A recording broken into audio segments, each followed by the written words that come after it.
मित्रों, मैं आप सभी को आलिफ लैला की कहानियाँ सुना रहा हूँ और यह कहानियाँ अरेबियन नाइट्स बुक से ली गई हैं। यह कहानियाँ शिक्षाप्रद हैं और हमें कोई ना कोई शिक्षा ज़रूर देती हैं। आज की कहानी है किस्सा भले आदमी का। नगर में दो आदमियों का घर एक दूसरे से लगा हुआ था। उनमें से एक पड़ोसी दूसरे के प्रति ईर्ष्या और द्वेष रखता था। भले मानस ने सोचा कि मकान छोड़कर कहीं जा बसूं, क्योंकि मैं इस आदमी के प्रति उपकार करता हूँ और यह मुझसे वैर ही रखे जाता है। अतएव वह वहाँ से कुछ दूर पर बसे दूसरे नगर में एक अच्छा मकान खरीद कर, जिसमें एक अंधा कुआं भी था, रहने लगा। उसने फ़कीरों का बाना भी ओढ़ लिया और रात दिन भगवान के भजन में समय बिताने लगा। उसने अपने मकान में कई कक्ष बनवाए, जिनमें वह साधु संतों को ठहराता और भोजन दिया करता। इससे वह नगर में बहुत प्रसिद्ध हो गया और लोग उससे मिलने को आने लगे। प्रसिद्धि शीघ्र ही बढ़ गई। दूर दूर से लोग आते और अपनी मनोकामना की पूर्ति के लिए भगवान से प्रार्थना करने के लिए उससे निवेदन करते। उसके चमत्कारों की ख्याति उस नगर में भी पहुंची जहां वह पहले रहा करता था। उसके पुराने पड़ोसी को यह सुनकर और भी ईर्ष्या हुई। उसने निश्चय किया कि उसी के मकान में जाकर उसे मार डालूं। वह जाकर उसके घर पर मिला। संत पुरुष ने अपने पुराने पड़ोसी की बड़ी अभ्यर्थना की। ईर्ष्यालु व्यक्ति ने यह झूठ कहा कि मुझ पर एक विपत्ति पड़ी है, जिसके निवारण के लिए मैं तुमसे प्रार्थना करने आया हूँ।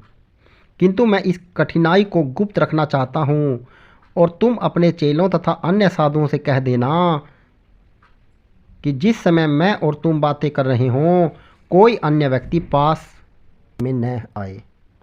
संत पुरुष ने ऐसा ही आदेश दे दिया। अब उस दुष्ट आदमी ने एक झूठ मूठ का लंबा किस्सा बनाया और संत पुरुष से कहने लगा। फिर उसने कहा कि हम लोग टहलते हुए इस किस्से का कहना सुनना पूरा करेंगे। संत ने वह भी मान लिया। बात करते करते जब वे कुएं के पास आए तो दुष्ट मनुष्य ने संत को अचानक धक्का देकर कुएं में गिरा दिया और स्वयं चुपके से मकान से चलकर बाहर खड़ा हुआ। वह अपने जी में बड़ा प्रसन्न था कि वह आदमी जिसकी प्रसिद्धि ने मुझे जला रखा था, खत्म हो गया। किंतु उस संत पुरुष का भाग्य अच्छा था। उस कुएं में परियां रहती थी। उन्होंने उसके गिरने पर उसके हाथों हाथ उठा लिया और सुविधापूर्वक एक जगह बिठा दिया। उसे चोट नहीं आई, लेकिन परियां उसकी दृष्टि से ओझल ही रही। वह संत पुरुष सोचने लगा कि इस दशा में मुझे लाने में भगवान की कुछ कृपा ही होगी। थोड़ी देर में उसे ऐसी आवाज़ सुनाई देने लगी जैसे दो आदमी आपस में बातें करते हों। एक ने कहा, तुझे मालूम है कि यह आदमी कौन है? दूसरे ने कहा, मुझे नहीं मालूम। पहले ने कहा, मैं तुम्हें इसका हाल बताता हूँ। यह अत्यंत सचित और शीलवान व्यक्ति है। इसने अपना नगर छोड़कर यहाँ रहना शुरू किया कि इसे यहाँ अपने पड़ोसी से जो इसे जलता था उलझना न पड़े। इस नगर में ईश्वर की दया से इसकी ख्याति बहुत बढ़ गई। इस ख्याति के कारण इसका पुराना पड़ोसी और भी जला और उसने इसे मार डालने का इरादा कर लिया।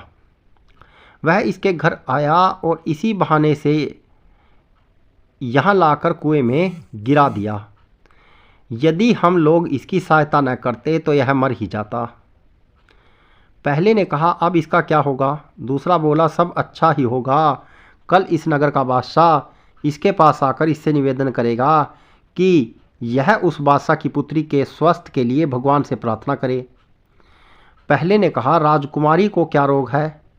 दूसरे ने कहा, राजकुमारी पर मैमून नामक जिन का पुत्र दिमदिम आसक्त है और वही उसके सिर पर चढ़ा रहता है, जिससे राजकुमारी हमेशा बीमार और बदहवास रहती है। उसके हटने का उपाय बड़ा सरल है। इस संत के घर में एक काली बिल्ली है, जिसकी पूंछ की जड़ के पास एक श्वेत हिस्सा है। इस संत को चाहिए कि उस श्वेत भाग से 7 बाल उखाड़ कर अपने पास रखे। जब शहजादी उसके पास लाई जाए तो इसे चाहिए कि वे बाल आग में जलाकर उनका धुआं शहजादी के नाक में पहुंचा दे। इससे वह निरोग हो जाएगी और आगे भी दिमदिम कभी उसके पास नहीं फटकेगा। संत पुरुष ने परियों और उसके साथियों की यह बातचीत सुनकर भली प्रकार याद रखी। रात भर वह कुएं में रहा। सवेरा जब उजाला हुआ तो उसने देखा कि कुएं की दीवार में ऊपर से नीचे तक मोखे बने हुए हैं। वह उनके सहारे थोड़ी ही देर में ऊपर आ गया। उसके शिष्य और भगत जो रात भर उसे खोज रहे थे उसे देखकर अत्यंत प्रसन्न हुए। उसने उनसे कहा कि मैं संयोगवश कुएं में गिर गया था, लेकिन मुझे चोट नहीं आई। फिर वह अपने घर में आकर बैठ गया। थोड़ी ही देर में काली बिल्ली घूमती फिरती उसके पास से निकली। संत पुरुष को कुएं में सुनी बातें याद थी, इसलिए उसने बिल्ली को पकड़कर उसकी खाल के श्वेत भाग से 7 बाल उखाड़ लिए और अपने पास रखे। कुछ काल के पश्चात नगर का बादशाह वहां आया। उसने अपनी सैनिक टुकड़ी बाहर छोड़ी और कुछ सरदारों के साथ मकान के अंदर आ गया। संत पुरुष ने आदरपूर्वक उसका स्वागत किया।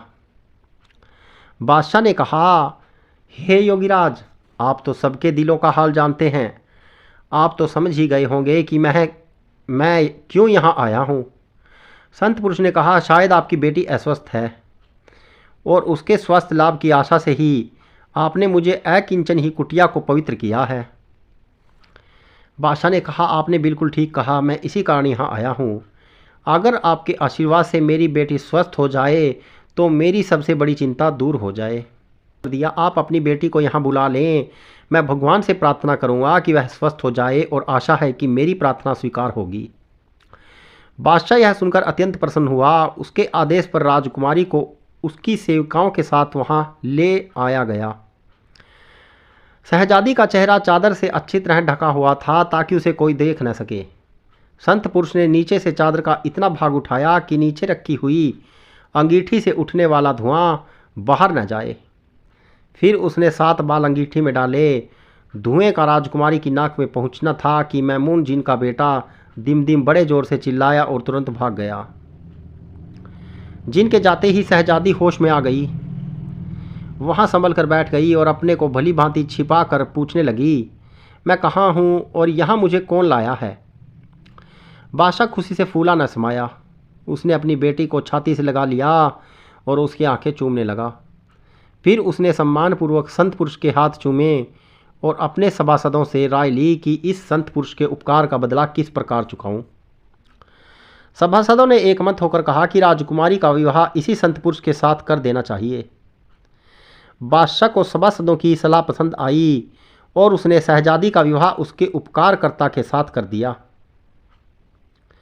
कुछ दिनों बाद बादशाह का प्रमुख अंग मंत्री मर गया और बादशाह ने उसकी जगह अपने दामाद को नियुक्त कर दिया। इसके कुछ समय बाद बादशाह मर गया और चूंकि उस राजकुमारी के अतिरिक्त बादशाह के कोई और संतान नहीं थी, अतएव सभी सभासदों और सामंतों की सहमति से उसका दामाद ही राज्य का अधिकारी और नया बादशाह बन गया। एक दिन वह अपने सरदारों के साथ कहीं जा रहा था कि कुछ दूरी पर उसे अपना पुराना शत्रु दिखाई दिया।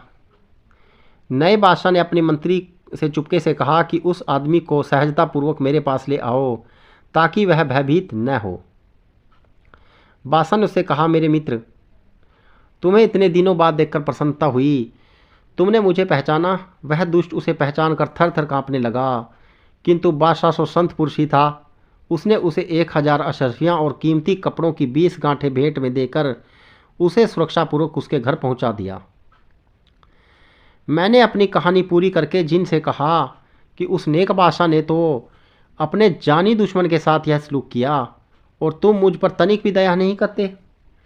किंतु मेरी अनुनय का उस पर कोई प्रभाव न हुआ। उसने कहा कि तुझे जान से नहीं मार रहा हूँ, लेकिन दंड दिए बगैर नहीं छोड़ूंगा। अब मेरा जादू का खेल देख। यह कहकर उसने मुझे पकड़ा और मुझे लेकर आकाश में इतना ऊंचा उड़ गया कि वहाँ से पृथ्वी एक बादल के टुकड़े जैसी लगती थी। फिर एक क्षण में मुझे एक ऊंचे पर्वत के शिखर पर ले गया। वहाँ उसने एक मुट्ठी मिट्टी उठाकर उस पर कोई मंत्र पड़ा और बंदर हो जा कहकर वह मिट्टी मेरे ऊपर छिड़क दी और गायब हो गया। मैं अपने को बंदर के रूप में पाकर अत्यंत दुखित हुआ। मुझे यह भी मालूम न था कि मैं कहाँ हूँ और यहाँ से मेरा देश किस दिशा और कितनी दूरी पर है। खैर, मैं धीरे धीरे पहाड़ से उतरकर मैदान में आया। वहाँ भी मैंने सारा प्रदेश निर्जन देखा। अटकल से एक और को चलने लगा। 1 मास के अंत में मैं समुद्र तट पर पहुंच गया। समुद्र बिल्कुल शांत था और तट से कुछ दूरी पर एक जहाज लंगर डाले खड़ा था। मैंने जहाज पर जाना ही उचित समझा। किनारे के एक पेड़ से 2 टहनियां तोड़ी और उन्हीं के सहारे तैरता हुआ जहाज पर पहुंच गया।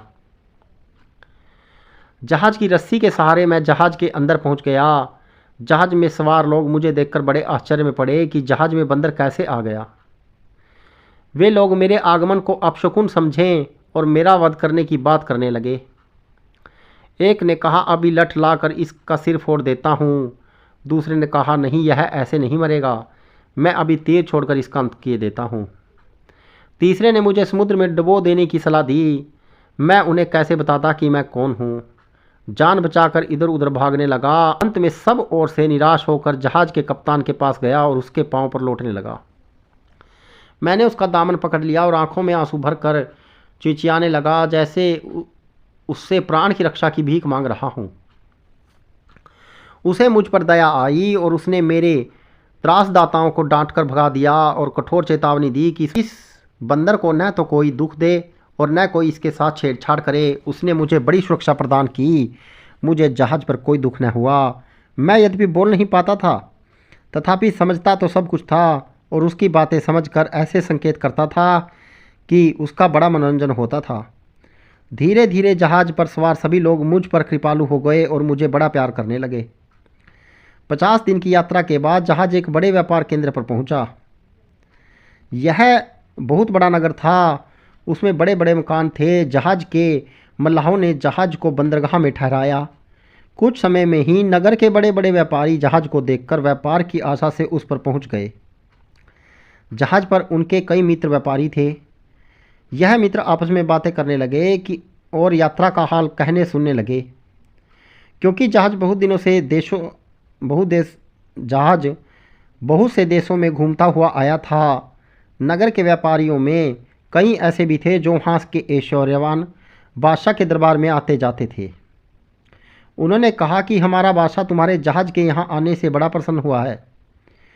इसका कारण यह है कि उसे आशा है कि तुम लोगों में कोई सुलेखक भी होगा। बात यह है कि हमारा मंत्री हाल ही में मर गया है। वह अत्यंत निपुण सुलेखन करता था।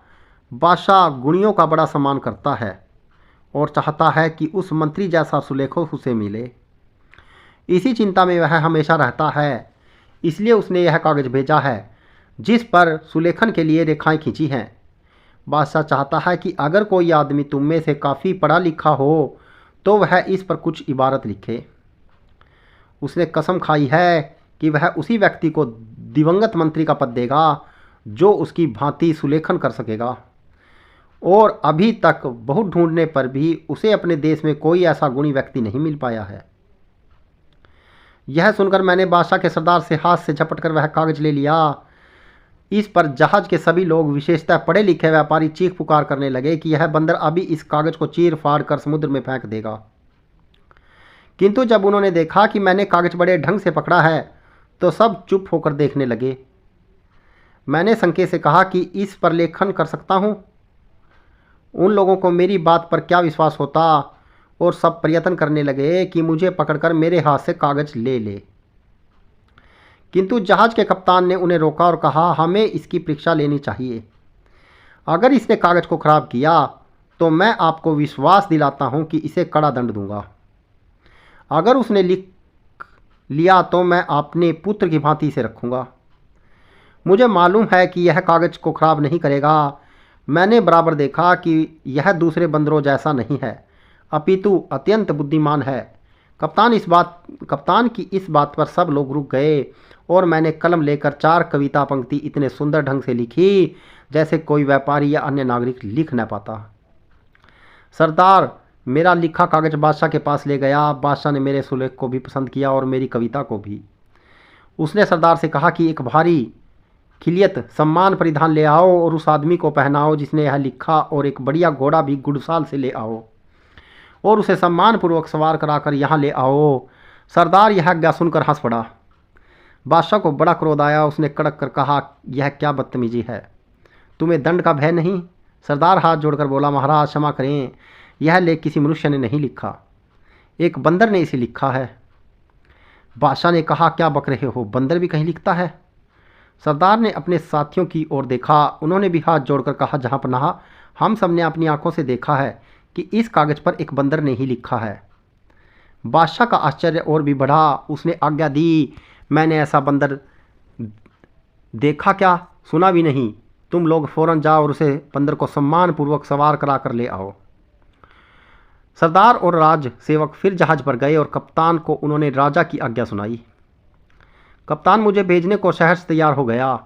उसने मुझे जरी के वस्त्र पहनाए और किनारे पर ले गया। वहाँ से घोड़े पर बैठाकर राजमहल को चल दिया। महल में न केवल बादशाह ही मेरी प्रतीक्षा कर रहा था, अपितु नागरिकों की बड़ी भीड़ भी सुलेखन करने वाले बंदर को देखने आई हुई थी। रास्ते में भी बड़ी भीड़ जमा थी और लोग कोठों और छतों से झांक झांक कर मेरी सवारी देख रहे थे। सब लोग आश्चर्य कर रहे थे कि बादशाह ने एक बंदर को मंत्री पद संभालने को बुलाया है। कुछ लोग इस बात पर हंस रहे थे और बादशाह का मजाक भी उड़ा रहे थे। मैं दरबार में पहुंचा तो देखा कि बादशाह सिंहासन पर बैठा है और सभासद और सरदार अपनी अपनी जगह खड़े हैं। मैंने दरबार के शिष्टाचार के अनुसार 3 बार कोर्निश भूमि तक हाथ से ले जाकर प्रणाम करना की और एक और अदब से खड़ा हो गया। सभी उपस्थित जन मेरे इस व्यवहार को देखकर आश्चर्य में पड़ गए कि बंदर ऐसे शिष्टाचार कैसे कर रहा है। खुद बादशाह को भी मेरी चाल ढाल देखकर बड़ा आश्चर्य हो रहा था। कुछ देर में दरबार बर्खास्त हुआ। बादशाह के पास केवल मैं और उसका एक वृद्ध अधिकारी रह गए। हम दोनों बादशाह के आदेश पर उसके साथ महल के अंदर गए। बादशाह ने शाही भोजन मंगवाया और मुझे खाने का इशारा किया। मैं बड़ी तमीज़ के साथ खाना खाने लगा। जब भोजन समाप्त हुआ और बर्तन उठा लिए गए तो मैंने कमलदान की ओर संकेत किया। कमलदान मेरे पास लाया गया तो मैंने कुछ काव्य पंक्तियां बादशाह को धन्यवाद देते हुए रची और उन्हें सुंदर ढंग से कागज पर लिख दिया। बादशाह को यह देखकर आश्चर्य और प्रसन्नता और अधिक हुई। उसने मुझे एक पात्र मदिरा से भर कर दिलाया। उसे पीकर मैंने एक और कविता अपने दुर्भाग्य के बाद मिलने वाले सौभाग्य के संबंध में लिख दी। अब बादशाह ने शतरंज मंगवाई और इशारे से पूछा, क्या इसे खेल सकते हो? मैंने स्वीकारात्मक रूप से अपने सिर पर हाथ रखा। पहली बाजी बादशाह ने जीती और दूसरी और तीसरी मैंने जीत ली। बादशाह को इस पर झुंझलाहट होने लगी कि वह एक बंदर से हार गया। मैंने फिर एक काव्य रचकर कागज पर लिख दिया, जिसका आशय था कि 2 योद्धा दिन भर आपस में युद्ध करके शाम को मित्र बन जाते हैं और रात को युद्ध भूमि में सोते रहते हैं। इस बात से बादशाह का आश्चर्य अत्यधिक बढ़ गया। उसने सोचा कि ऐसा बंदर जो मनुष्य से बढ़कर बुद्धिमत्ता और हाजिर जवाबी प्रदर्शित करे, कभी देखा सुना नहीं गया। उसने यह बात अपने सभासदों से कही तो उन्होंने इसका समर्थन किया। अब बादशाह ने चाहा कि मुझे अपनी रानी और अपनी पुत्री को भी दिखा दे। उसने खोजों के सरदार को आज्ञा दी कि आदमियों को हटाकर बेगम साहबा और शहजादी को यहाँ ले आओ। बेगम तो साधारण रूप से आई, लेकिन शहजादी ने जो मुंह खोले आई थी, मुझे देखकर नकाब डाल लिया और बाप से बिगड़ कर बोली कि आपको क्या हो गया है कि अपरिचित पुरुष के सामने मुझे मुंह खोले हुए बुला लिया। बादशाह ने कहा, तुम्हारे होश हवास तो ठिकाने हैं। यहाँ कौन मर्द है सिवाय मेरे?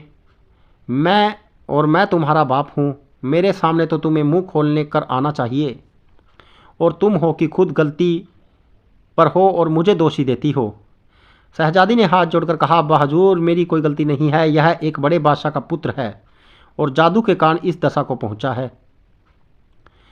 इब्लिस के देवते ने, जो एक शक्तिशाली जिन है, पहले आबनूस के द्वीप के बादशाह अबू तैमरस की बेटी की हत्या कर दी, फिर इस शहजादे को अपने जादू से बंदर बना दिया।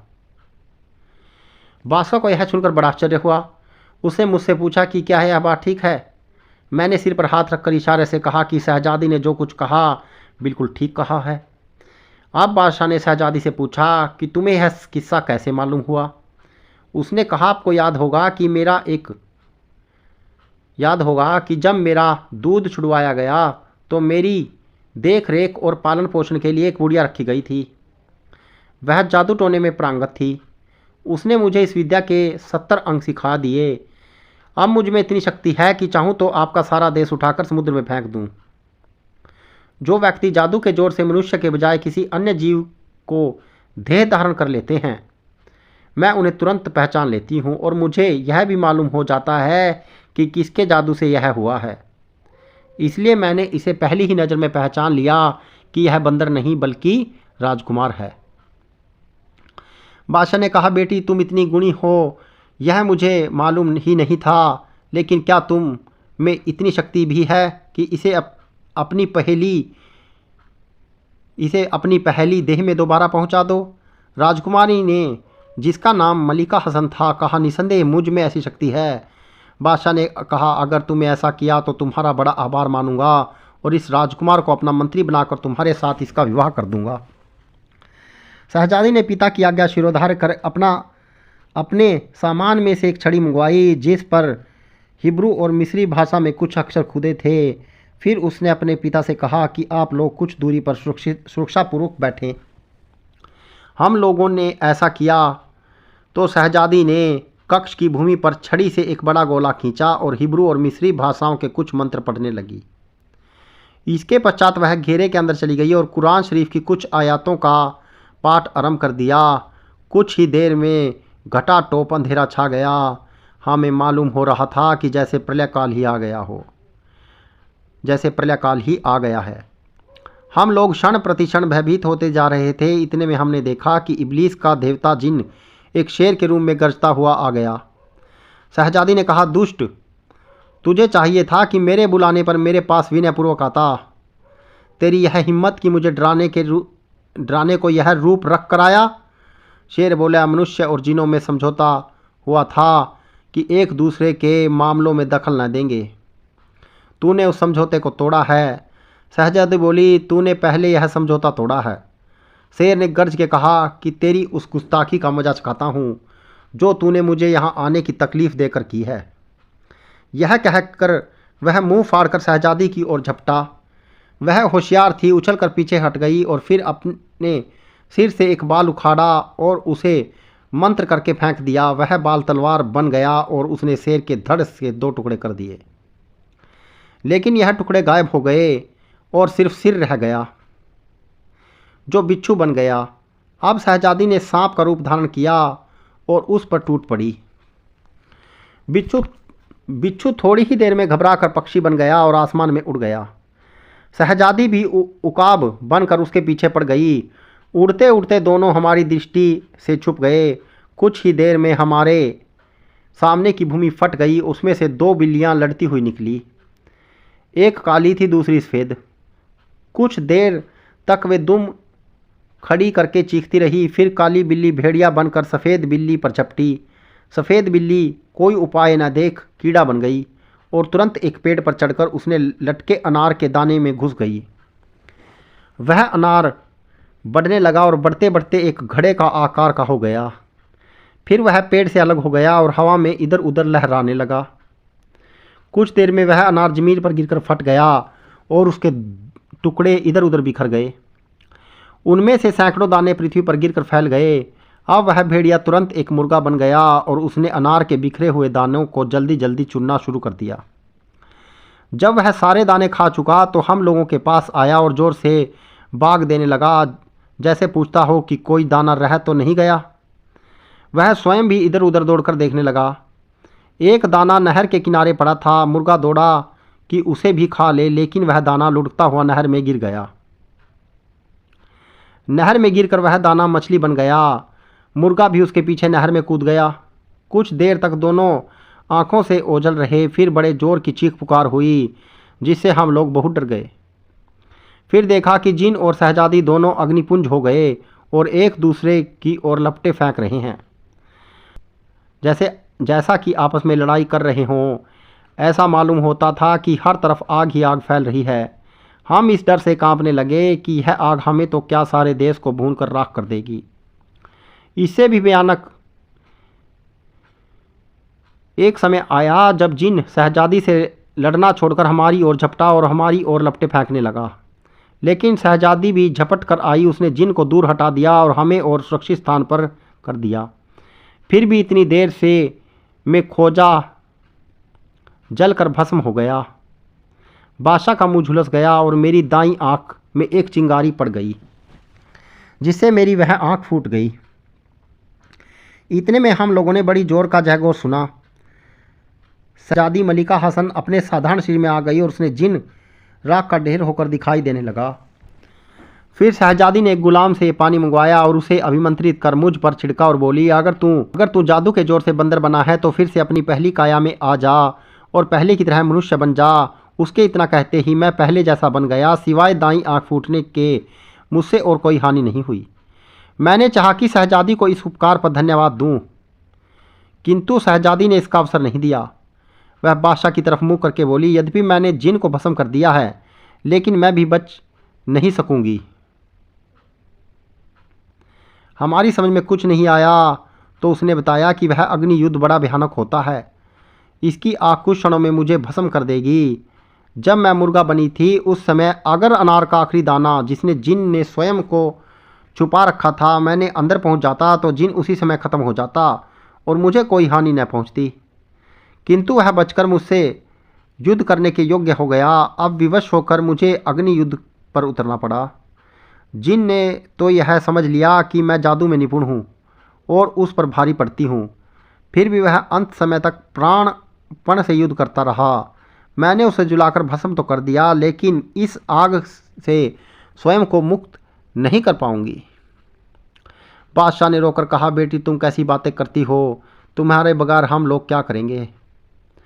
देखती नहीं कि खोजा मर गया, मेरा मुंह झुलस गया है और यह शहजादा जिससे तुमने इतना उपकार किया है दाईं आंख से काना हो गया है। बादशाह इस तरह सिर धुन रहा था कि मैं भी रो पीट रहा था कि शहजादी ने चिल्लाना शुरू किया, हाय जली हाय मरी, और देखते ही देखते वह जलकर जिन की तरह राख का ढेर हो गई। दूसरे फकीर ने आंसू बहाते हुए जुबेदा से कहा कि हे सुंदरी, उस समय मुझे जितना दुख हुआ वह वर्णन के बाहर है। मैं सोच रहा था कि अगर मैं बंदर तो क्या कुत्ता भी हो जाता और आजीवन वैसा ही रहता तो भी इस बात में अच्छी बात होती कि ऐसी गुणवती राजकुमारी जिसने मुझ पर इतना एहसान किया इस तरह जान से हाथ धोए। बादशाह भी अपनी बेटी के दुख से इतना रोया पीटा कि बेहोश हो गया। मुझे भय लगने लगा कि ऐसा न हो कि इस दारुण दुख में उसकी जान चली जाए। चारों ओर हाहाकार होने लगा और राजमहल में प्रलय का सा दृश्य उपस्थित हो गया। राजमहल के सारे सेवक और बादशाह के सरदार दौड़े आए और भांति भांति के यत्न करके उसे होश में लाए। मैंने सभी लोगों के आगे पूरा वृतांत रखा। फिर राज सेवक बादशाह को उठाकर उसके शयन कक्ष में ले गए। सारे नगर में यह समाचार फैल गया और हर जगह रोना पीटना मच गया और हाहाकार के सिवा कुछ नहीं सुनाई दिया। उन लोगों ने 7 दिन तक शहजादी के लिए शोक किया और उनके देश में मातम की जो रस्में होती हैं सभी पूरी की। अंत में जिन की राख के ढेर को हवा में उड़ा दिया गया। शहजादी की भस्म को एक बहुमूल्य रेशमी थैले में भरकर दफन कर दिया गया और उस पर समाधि बना दी गई। बादशाह शहजादी के दुख में बीमार पड़ गया। 1 महीने में वह स्वस्थ हुआ। फिर उसने मुझे बुलाया और कहा, शहजादे तेरे कारण मुझ पर असहनीय दुख पड़े हैं। मेरी प्यारी बेटी तेरे ही कारण भस्म हो गई। मेरा विश्वासी खोजों का सरदार जलकर मर गया और मैं भी मरते मरते बचा। तेरा स्वयं इसमें कोई दोष नहीं है, इसलिए मैं तुझे दंड नहीं देता, किंतु तेरा आगमन दुर्भाग्यपूर्ण रहा है और तू जहाँ रहेगा मुसीबत आएगी ही। तू तुरंत यहाँ से मुंह काला कर। अगर तू यहाँ थोड़ी देर तक भी दिखाई दिया तो मैं स्वयं को न संभाल सकूँगा और तुझे कठोर दंड दूंगा। इस प्रकार वह बहुत देर तक बकता झकता रहा। मैं सिर झुकाकर सब कुछ सुनता रहा कि क्या सकता था। बादशाह के चुप होते ही मैं उसके सामने से हट गया और महल से बाहर निकल गया। नगर में भी मुझे चैन न मिला। नगर निवासी शहजादी के शोक में विहल थे और मुझे ही उसकी मृत्यु का कारण समझकर जहां मुझे पहचानते मुझे मारने के लिए झपटते थे। मैंने विवश होकर अपनी जान बचाने के लिए दाढ़ी मूछें और भवें मुंडवा ली और फ़कीरों के से वेश पहन लिए और वहाँ से चल दिया। बाहर आकर मैं पश्चाताप की आग में बराबर जलता रहा और अपने जीवन को धिक्कारता रहा, जिसके कारण 2 रूपसी राजकुमारियां काल कलवित हुई। इसी दशा में मैं बहुत समय तक देश देश फिरता रहा, लेकिन मेरा ठिकाना कहीं न लगा। अंत में मैंने सोचा कि बगदाद नगर में जाऊं और अति दयाशील खलीफा हारून रशीद से अपनी व्यथा गाथा का वर्णन करूं। संभव है वे मुझ पर दया करेंगे करके मेरे लिए कोई उचित प्रबंध कर दें। मैं आज शाम ही को इस नगर में पहुंचा। सबसे पहले इस फ़कीर से, जिसने अभी अभी अपना हाल कहा, मेरी भेंट हुई। आपके यहाँ हम कैसे आए यह बताना मुझे ज़रूरी नहीं है, क्योंकि पहला फ़कीर बता ही चुका है। जब दूसरे फ़कीर ने अपना वृतांत पूरा कर लिया तो जुबैदा ने उससे कहा कि हमने तुम्हें भी क्षमा किया, तुम जहाँ चाहो वहाँ जाने के लिए स्वतंत्र हो। अब दूसरे फ़कीर ने भी इच्छा प्रकट की कि अपने तीसरे साथी का जीवन गाथा भी सुनना चाहता हूँ। इस पर जुबैदा ने कहा, अच्छा तुम भी मजदूर और पहले फ़कीर के पास जाकर चुपचाप बैठ जाओ। उसने ऐसा ही किया। जुबैदा ने अब तीसरे फ़कीर से अपनी कहानी सुनाने को कहा और उसने जुबैदा के सामने बैठकर कहना आरंभ किया। तो मैं आपको अलिफ लैला की कहानियाँ सुना रहा हूँ और यह मोरल कहानियाँ हैं। और यह कहानी थी किस्सा दूसरे फ़कीर का। यह जो कहानियाँ चल रही हैं यह लगातार हैं, एक के बाद एक कहानी है। और यदि आप पहली कहानी से देखना शुरू करेंगे तो आपको यह कहानियाँ अच्छी तरह से समझ में आ जाएंगी। वीडियो अच्छी लगे तो शेयर कीजिएगा। जय श्री राम।